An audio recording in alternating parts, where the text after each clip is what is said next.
thing, Zillow even knows where they start to search. Typically, most of the time, they're standing in a checkout line pre-virus and using this to just peruse listings. Here's another statistic for you. When I was in home building, we had 2 decades of data on this. If we did, and the largest builder in the country at the time, Centex Homes, I was the vice president of sales and marketing. If we didn't sell them a home within 10 days of their first physical visit to one of our model sales centers, they fell out of the market indefinitely again. Now, my son and I, earlier this year, we tracked 83 referrals that we had that have done, that to our knowledge had done nothing, had not bought a home. And this is over the last 6.5 years. We called, we sent updated CMA material and everything else. And what we found is that only 7 of those 83 referrals had ever purchased a home. Subsequently, we are converting them at a 1 in 10 rate. So that is a testimony that these numbers are real. So what's so great about an open house is you are literally standing in front of someone that is in that 10-day window. And so you've got somebody that's ready and willing to purchase a house, and you're face to face with them. I don't know of an easier way in real estate to generate business at this point than holding an open house if you're intentional about client acquisition. And that's critical. So we have 2 goals in an open house. Is if they have a home to sell, we want to, and here's another statistic for you. In home building, if we couldn't get at least 20 minutes of FaceTime in that first visit, we kept this data, that we also would never sell them a home, or it would be indefinite time frame. So you need good FaceTime with them. So we try, our objective is to sit down with them in the open house. We do a CMA if they have a house to sell on that property. We then do a net seller sheet to show them what their approximate equity position is at 3 different price points. And our goal is to be in that house looking at it within an hour of closing our open house. The other objective we have, pardon me? Well, I just wanted to chime in as far as the client acquisition. We're going to have Robin Brees join us at around 10, and she's going to show us how to take this online as well, and through Zoom and Facebook also do some client acquisition. And she's got some techniques to get people engaged and then take the open house to an offline meeting. So kind of what you're talking about, she's doing it virtually. Yeah. So we don't have to give up this client acquisition pipeline, because we can do it virtually. So go ahead. Yeah. So so once again, that's our objective for a listing. If it is a buyer client only, our objective is to sit with them in the open house, do a property search for them, and set up what's called an auto email here in Indianapolis, which means as soon as a listing broker clicks active on our multiple listing service, they get a copy of the listing that fits their search criteria. We're copied, we're out showing it to them. But we want to set that search up in the auto email, and then we're showing them properties, photos on our computer, and we are setting our first appointment to look at property within an hour of the open house. So that's what we call being intentional about client acquisition. And once again, the numbers are staggering to us. Here's another couple of numbers for you to remember from today's training. It is true, and this is good for our industry, 9 out of 10 people walking into that open house, and keep in mind, I've held over 300 of them in the last 6.5 years, and I love them because it's like shooting ducks in a barrel to pick up clients. 9 out of 10 are already working with a broker, and they're happy with that broker. Now, we never ask, are you working with a broker? What we do is we ask, what have you accomplished so far in your search process? Invariably, if they are working with a broker and they're happy with that broker, they will tell us. Now, here's another statistic for you. As you go up in the affordability pyramid, there's a higher concentration of people having a broker relationship. So here's another tip. Hold your lower priced homes open, not your higher priced homes. So you want to target the lower priced homes. Now, my attitude before Jeff straightened me out was, well, they're going to sell anyway. Well, yeah, but I could have been on the buy side as well, and I could have been picking up a tremendous amount of clients. So we now in Indianapolis target a 150 to 250 range, and those are our listings that we sit in. And here's another way we structure this.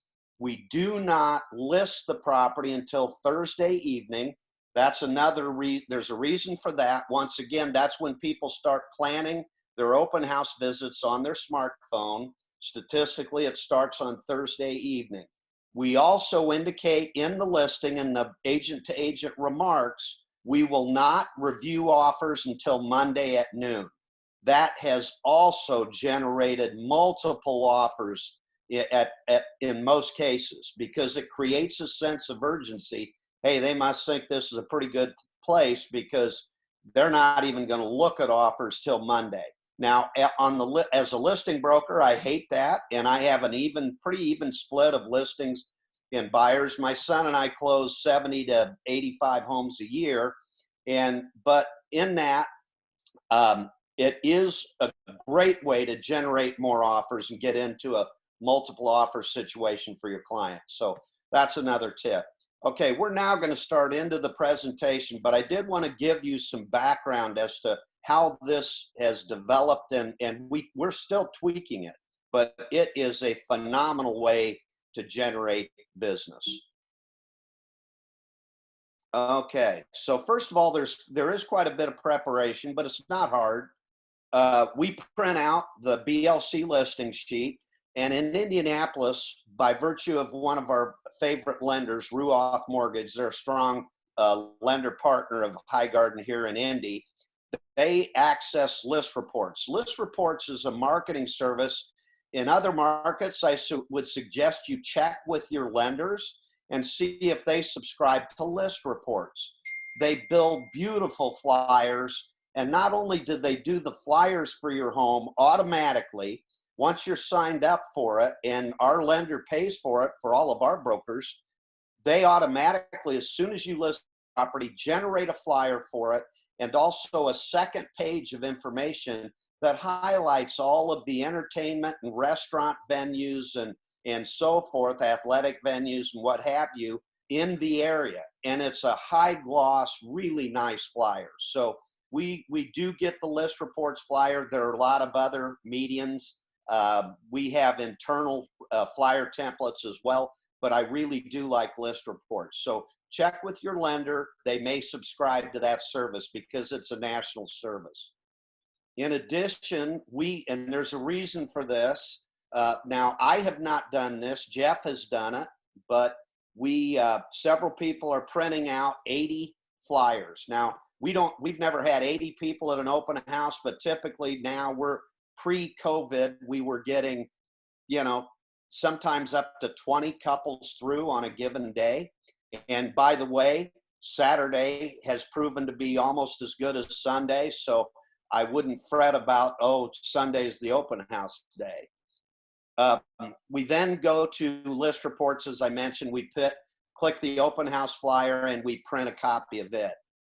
After that, we run an absorption rate for the listing price band for the last 12 months for sold and actives within the price band, and we print those results. An absorption rate is what we want to know is wrapping around that listing in that price range. We want to know how many homes are selling on a monthly basis. That's the monthly absorption rate. But what we're also looking for is how many months of inventory. And so here's what we do. And we have this sitting out with us at the open house, and it creates a tremendous amount of urgency. So I'm going to go into our multiple listing service and show you how we would run that absorption rate. And it's going to be pretty much the same in any listing service you're using. Okay, so I'm going to log in here.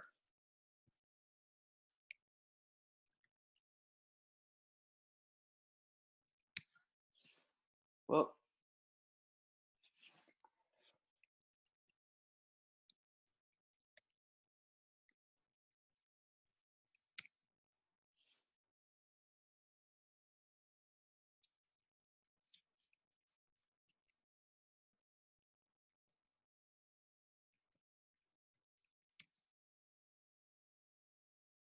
had some trouble there. Okay, so let's take one we had recently. We're going to do a residential detailed search. And since people think of data in terms of annual data, we're going to click Act Sold, and we're going to change the search default date range to 365 days. So it's 12 months trailing. Now, you want to be fairly specific about the property you're listing. So in this case, we were listing a 3-bedroom, 2 full bath ranch. And the school district, we frame it on the school district because that's a major cut point for a lot of our clients. And this home was in Warren Township. The home was 164.9. So just to keep it simple, we then put our list price range to 150 to 200,000. Okay. And the home was 1 level. It had no basement, and it had a 2-car attached garage. So you can see down here in the lower left corner of my screen, there are 88 matches. So we're going to run those results. And one other thing, just to be clear, we're also going to put single family for sale. We don't want to pick up any rentals. So that cut it to 85. All right, so here we go. We're going to click all, and we are going to click Quick CMA. So here's CMA, and you can see here there are 8 active listings, and in the last 12 months in that price range for that type of home, there were 77 sold. So our monthly absorption rate is computed by taking 77 and dividing it by 12. So there are 6.41 homes being sold a month. To find out our months of inventory, we take that number and back up here, divide it by the actives of 8. And that means there is 0.8 months of inventory, so less than 1 month of inventory. And we equate it to days. That would be there are only 24 days of inventory right now. Also, guess what? This home is one of only 8 in the school system you're looking in. Let's make sure we make a good detailed look, take a good detailed look at this home. So and we put the metrics that we just explained. We do the math right here at the bottom of the screen on that last page, and we show them 77 sold divided by 12 months equals 6.41 sold per month. And then we take that, divide it by 8 actives, and that was 0.8 months or 24 days of inventory. We write that right on there, and we have that out, and we discuss it in the open house. So that's how to do an absorption rate. Now, a lot of people say, well, why would you do that? The biggest benefit we see is that it exercises a power of authority for us. All of a sudden, you look like an expert. You're showing them information that there isn't another broker in town that's sitting in an open house that's giving them that level of detail. And so it breeds a tremendous amount of confidence in you as a broker. Hey, this person really understands the market and knows what they're doing.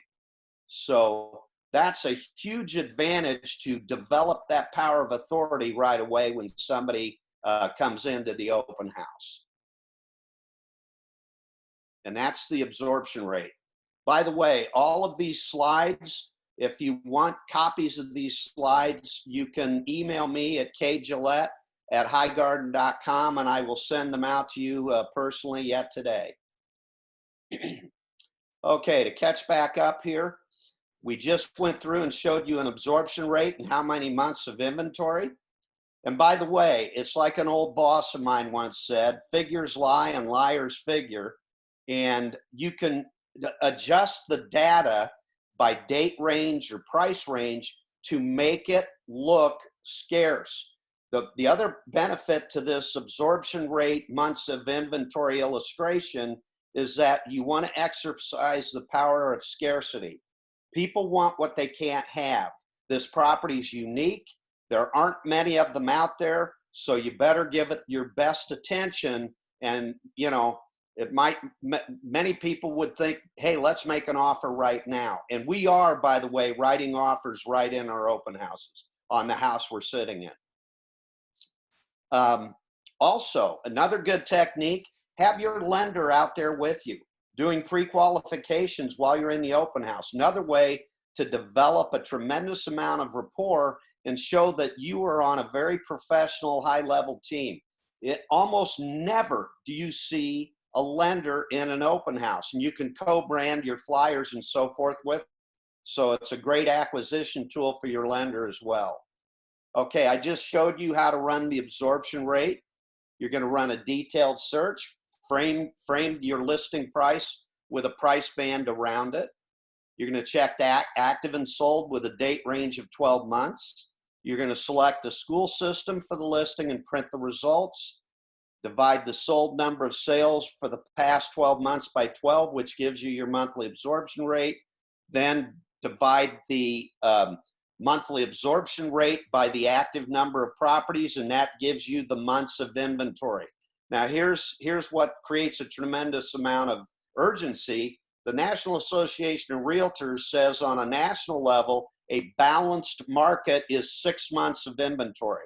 Well, there isn't a market in America right now that has 6 months of inventory. So it's already, there's inherent urgency. But once again, you want to show that you are unique, you're different, and you've got the validity of print with you. Okay, once again, obtain your client's permission to list the property on a Thursday, because that's when people start their search for the weekend open houses.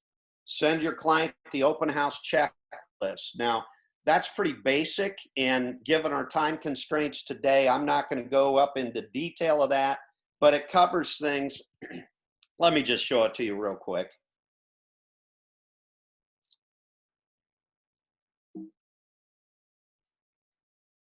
We send out this checklist because, unfortunately, even clients of ours that do a great job of taking care of their home inside, it doesn't always carry over to the outside. So we're going to show you our open house checklist, and here it is.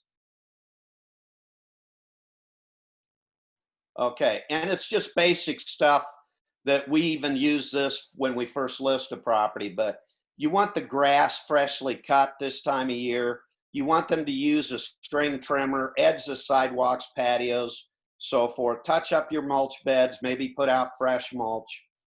Trim the shrubs. Oftentimes we have to walk through the front yard to get to the front door because the front walkway shrubs are overgrowing the walk.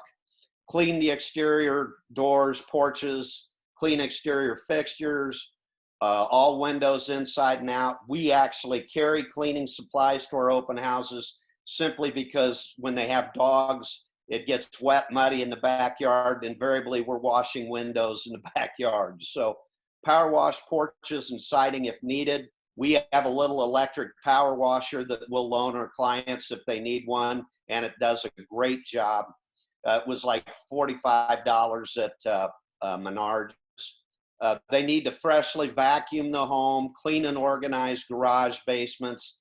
We like all lights turned on. We recommend to our clients to invest in LED daylight bulbs. There is a massive difference in how inviting and light the home feels with those daylight type of bulbs.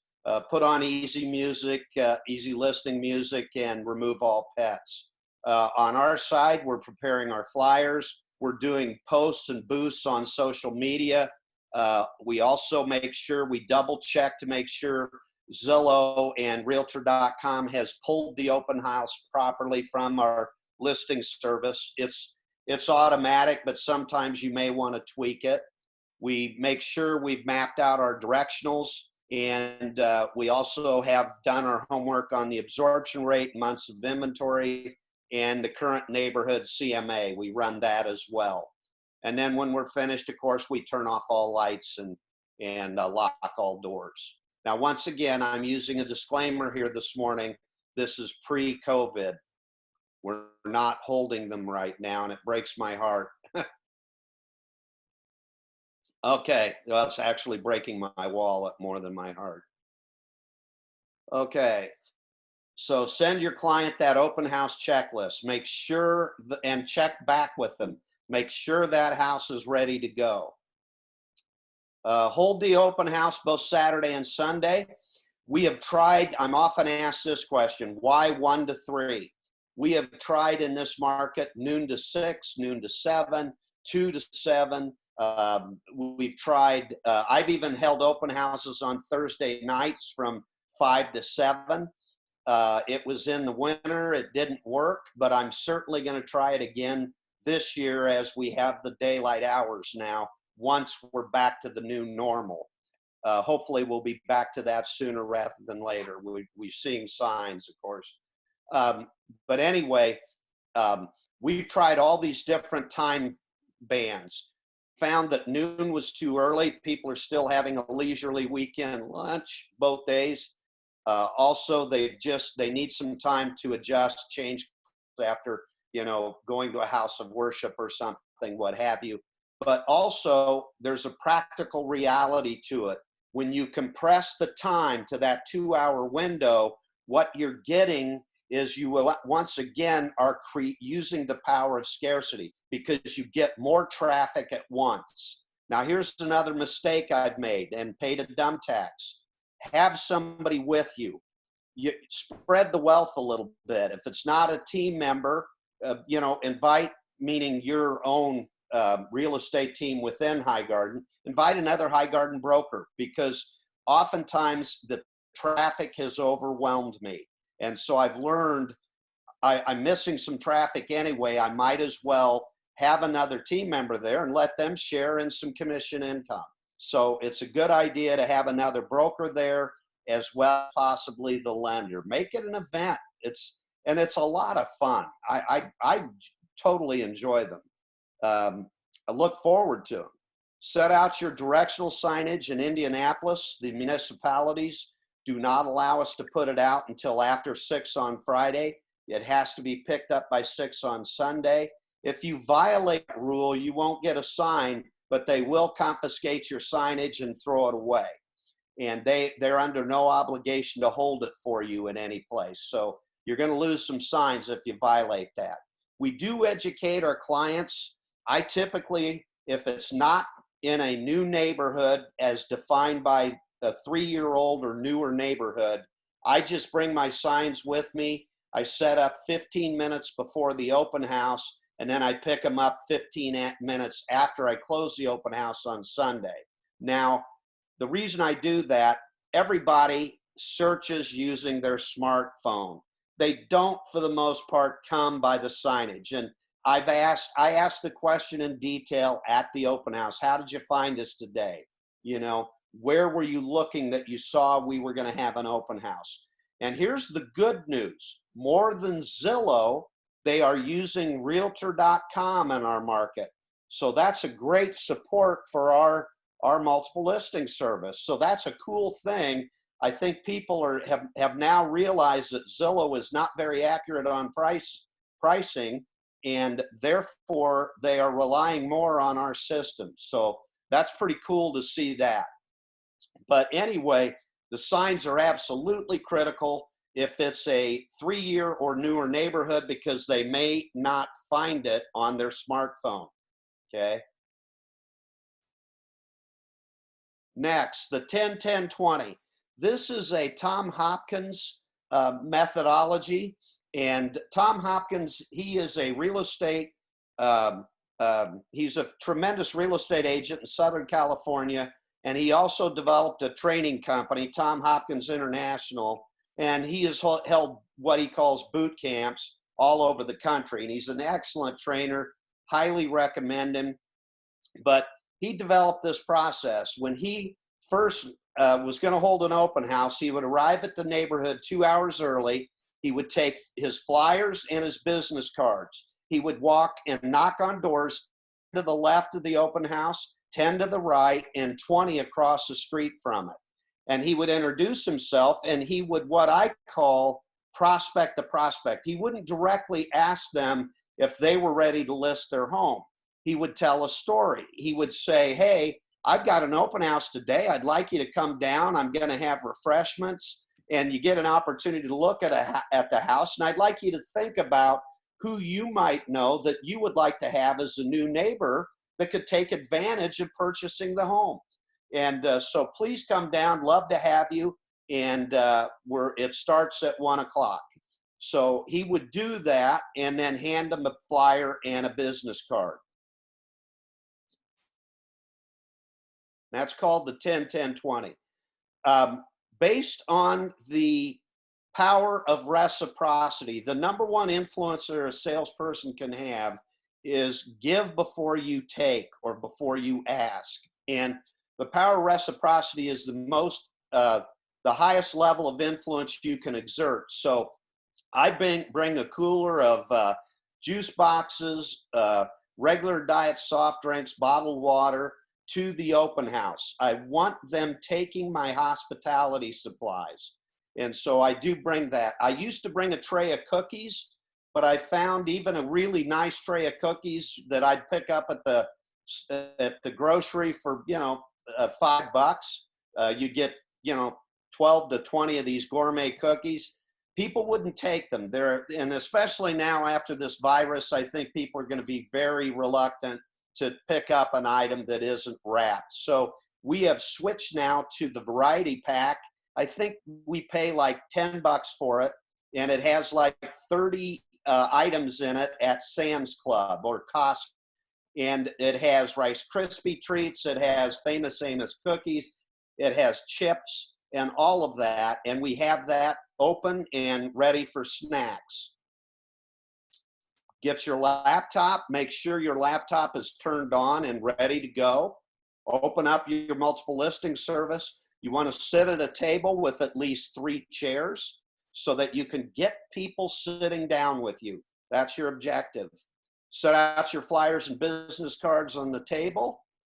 Set out your absorption rate illustrator and be prepared to discuss it.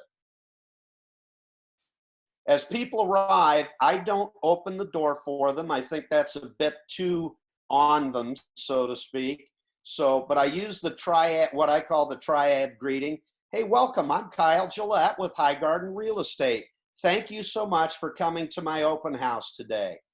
The word thank you is disarming to people. So if a lot of times you feel the talk of the hand, I don't want to talk to you, just let me look at the property. But in this way, you're very non-threatening. I do have my flyers and my business cards on me. So I will hand them a flyer. I shake at the time I was shaking hands. I think that practice is probably gone now. But before COVID, I would shake their hands and I would repeat their names so I could remember their name. If they didn't offer me their name, I would ask for their name. I would say, and you are. Because, we're letting a complete stranger into our client's home. We have earned the right to understand who we're talking to, and they need to let us know who they are. The other thing is we are now using a single sheet registration form. There are a few questions on it. I'm happy to share it with you. And this was an idea of a broker that just came to us from another brokerage here in Indianapolis. And we are now setting it up that, by the way, please register over here at the table. Our client is requesting us to register everyone that comes into their home. We have never had resistance to that. 9 out of 10 times, well, I say never, but 9 out of 10 times they roll right over and give us all their information. Now, once again, We do not ask if they're working with a broker. Don't really care. You know, if they have a relationship with a broker, they're going to tell you when you ask the question, what have you accomplished so far in your search process? And invariably, that's when it comes out. You'll know if they're happy with that broker. If they're not, and they haven't signed a buyer agency agreement, they're free game. You know, we're here to compete. But if they are, we put that on our registration sheet, and we then tell them, we ask them, is it okay if we let your broker know that you stopped? And we do follow up and let all the brokers know if they had a client stop by. Look at other brokers as potential clients of yours. First of all, our association turns over 30% of its membership every 18 months. So 3,000 brokers are new every 18 months in our metropolitan area.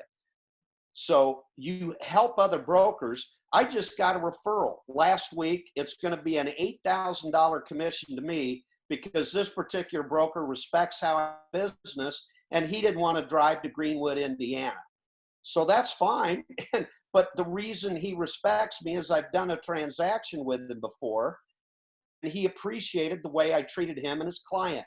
So other brokers can be a source of business. Here's another thing. It's not bad to prospect somebody that was in the business and left it. Get them to place their license with your team and tell them, for every referral you give me, I'll pay you 25% commission. My son and I are doing that with our past client backlog. And in the last 3 months, we've licensed 8 people. And what a better way to lock in a referral network than to offer to share the wealth a little bit here.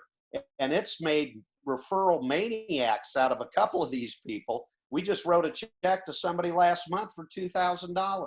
So we pay them a 25% referral commission. Another way to pick up business. Anyway, we hand them the flyer, shake their hands, repeat their names, and then we suggest hospitality supplies. Never use the words, would you like to? Those 4 words have lost more sales for more salespeople than any other in the English language. It's weak, it shows indecisiveness, and it's a closed question. It's too easy for someone to say no. What we do is we'll say something like, hey, I was about to grab some water for myself. I have water, diet, regular soft drinks, and snacks. What would you prefer? So it's an alternative choice. You want them taking your soda and your water and your snacks because that's that power of reciprocity. It's awfully hard for someone not to be gracious and answer real estate questions if they're standing in front of you drinking the soda you bought and the snacks you provided them. So that's why if you go into a builder's model, they're always offering snacks and beverages. Now, once again, this is pre-COVID. And then we'll break right in. If we see that their body language is open, we start to ask what we call our 5 questions in Indianapolis. What is the main reason you're looking at homes today? Or what is the main reason you're considering a move? And so we ask that right up front. 80% of the emotional driver for the entire purchase is the answer to that one question. And go deep on it. Use the reflexive and why. And why is that so important to you? Well, we're downsizing. Well, and why are you doing that? Well, unfortunately, we lost my mother. She was living with us, and she passed away, so we no longer need that downstairs in-laws quarters. And we really, quite frankly, don't want to pay for all the heating and cooling costs of about 1,500 square feet that we don't need anymore. So downsizing is not just downsizing. There is a life change event that has occurred to create the need to downsize. And you also want to know what are the other reasons that tie around it. And there may be a whole web of them. But by the way, energy costs have eclipsed property taxes as the second highest component of home ownership next to the interest paid on a mortgage. So people don't take them lightly, especially millennials. And so keep that one in mind. If their body language and dialogue is closed, we'll just say something like, please tour the home. We'll be here to answer your questions as you come back through. And then we will catch up with them at certain points in the home. You know, we're not going to just abandon them. We will come to them. Now, here's another thing that I've been asked, and this is why I'm encouraging you to have another broker with you at your open houses. What if, Kyle, you're working with someone, you're doing a CMA or what have you at your computer and somebody else arrives at the door? Well, here's how I set that up. I will tell somebody when we're sitting down, I want to apologize to you up front. A lot of people attend our open houses, and if someone does arrive, I will need to show them the courtesy of welcoming them and offering them some of our hospitality. I hope I'll make it as brief as I can, but I hope you're okay with that. And they'll say, oh, sure, you know, whatever. But I'm a bird in the hand kind of a guy. If I've got somebody sitting down with me, engaging to the point that they're allowing me to do a CMA or what have you, I'm like a bulldog. I don't let that prospect go. Now, I know I have missed other prospects because of that, but I can't really help that. I had that very situation the other day, and they ended up buying the house. I was writing up an offer for my prospect on the house. At the last minute, she changed her mind and backed out. So I could have had both sides on that one, but that's why it's important. Share the wealth a little bit here. Have somebody with you that can take that prospect. Okay, once again, if they've opened up a little bit when they come back through, a lot of times we'll offer hospitality supplies again. By the way, you know, how about that soda and, you know, a snack here at this time? But then we'll come back in and we'll ask another question. Hey, what is your current housing situation? Here's an interesting tidbit. 60% of my son and my clientele is millennial clientele. And over half of them aren't even paying rent. They're living with a friend or a family member. And their concept is they're saving for their 20% down payment. Over half of them still think that it takes 20% down to buy a home. So there's a lot of misinformation out there in the marketplace. If they continue to open up, what have you accomplished so far in your search process? We want to know, we already know they're in that 10-day window. They're physically looking at properties. You've got, you meaning our entire marketplace has 10 days to sell them something. If they tell us that, hey, we were out looking at open houses last weekend, we've got 3 days. Speed is of the essence in this business. And not only because of short inventory, that's not even as important as the fact that psychologically people disengage, according to Zillow, within 77 days of that first thought that, hey, I'm going to peruse some houses on my smartphone. And it's 10 days if they're physically in looking at the property. So you've got to seize that emotional high because it doesn't last very long. Once again, if they have a home to sell, we use a third-party testimonial or to transition them into sitting with us. Many people, that's called the power of social proof. Many people are having us show them what their house might be worth and how much equity they have. Have a seat. Let's do that for you now. Understand, it's not how much their house is worth. What they want to know is, what am I going to take away from the closing table? That's what they're looking for. It's not, oh, my house will sell for this, because they want to know the net. They don't know how to compute the net. So show them. That's where they need us. Use your computer, complete a preliminary CMA. We call it a preliminary because we haven't been in the house yet to look it over, and a net seller sheet, and then set an appointment to come look at their house that day or as soon as possible by saying something like this. In order to dial in a price for your home, I need to see it. Now, you want to make your services scarce as well. Once again, the power of scarcity. I'm a busy professional. I have a lot of business in this industry. So I have a gap in my schedule right after this open house. How does that work for you? Not, would you like me to come over? It's, how does that work for you? Okay.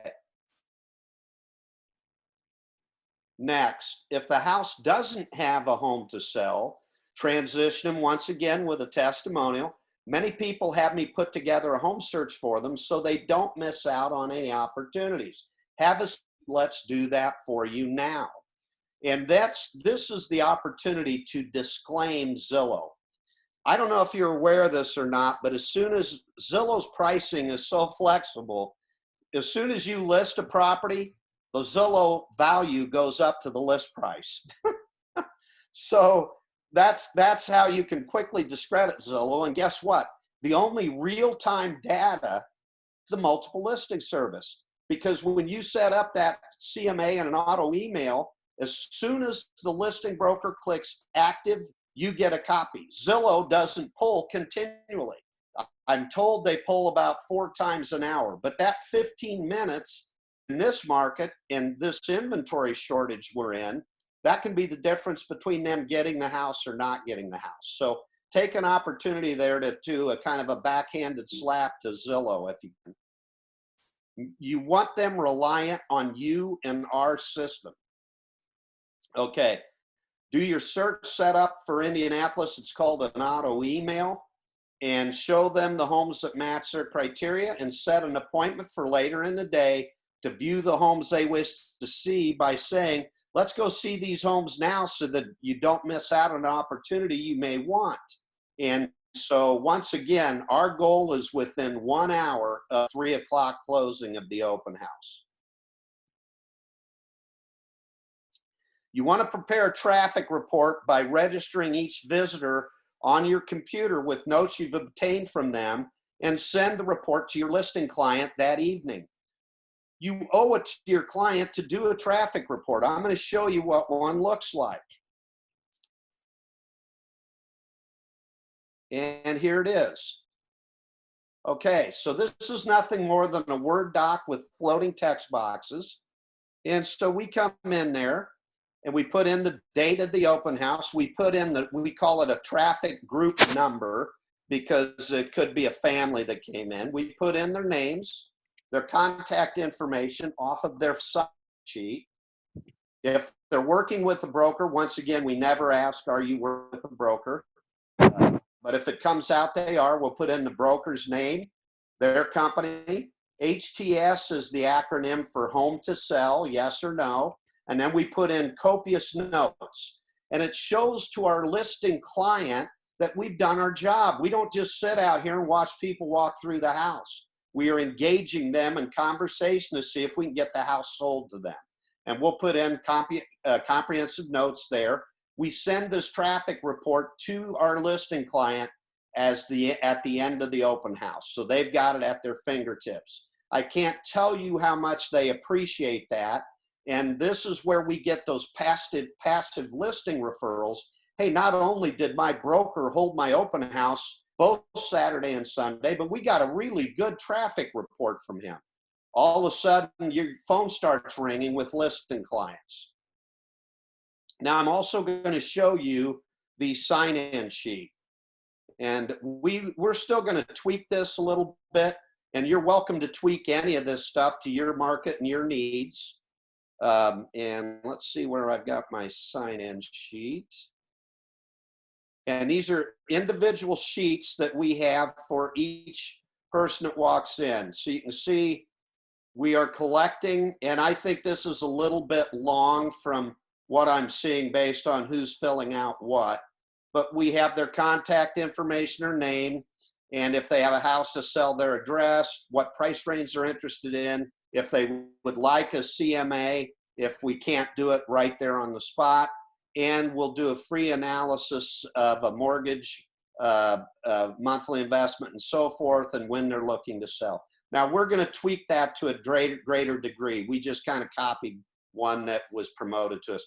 It works. 9 out of 10 people immediately fill that out. If you say it this way, by the way, our client is requesting that we have everybody entering the home register so that they know who visited. And they can then get the drift that, hey, you'd want this same level of security at your home as well. All right. We've set up the email. We're going to go out and look at houses with this buyer prospect. And then we're going to send our traffic report, pick up your signage on the way home. Here's the next opportunity to do Tom Hopkins 10-10-20. Now, I'm very transparent. I don't tell people to do things I've never done. And I will share with you, I have never done this. So I don't know how well this works. But you have the opportunity to, once the home sells, go back out to the 10 to the left listing, 10 to the right, 20 across the street, or however many you want to visit in the neighborhood. You don't have to limit yourself to 10-10-20, and let them know you sold the house. And who did prospect the prospect? Who do you know that also you've heard might be looking to sell their home? And what do you believe would be the best way to connect the two of us? That way, they'll proactively reach out for you. And what invariably happens, according to Tom, is they will say, well, you know, you're quite a go-getter based on what you've done and how quickly you sold that home. We're thinking about it. And they'll introduce it to themselves. Okay? All right. That is for a physical open house.